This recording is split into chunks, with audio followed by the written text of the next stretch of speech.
এই বাবা, কি হলো? চলছে না কেন? চলতেছেই না। যাই, জীবনের কাছে যাই। জীবন, কি হয়েছে মা? শোন না জীবন, দেখ না পাখাটা কি হয়েছে, দেখ তো। দাঁড়াও, দাও। এটা তো নষ্ট হয়ে গেছে। কি না দে মা, তোমার কালার আর আমার কালার একই পাখার, তো নতুন কেনার কি আছে? তুমি আমারটা নিয়ে নাও, আমি একটা নতুন কিনে নেব। ঠিক আছে জীবন।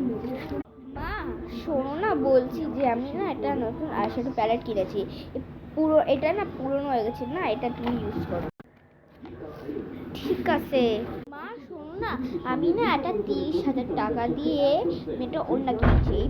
এই ওড়নাটা না পুরনো হয়ে গেছে, এটা তুমি ইউজ করো। ঠিক আছে। তোরা, আমি না একটা নতুন তোয়ালে কিনেছি, পুরনোটা না তুমি ইউজ করো, তাহলে দুটোই কাজে দেবে। ঠিক আছে।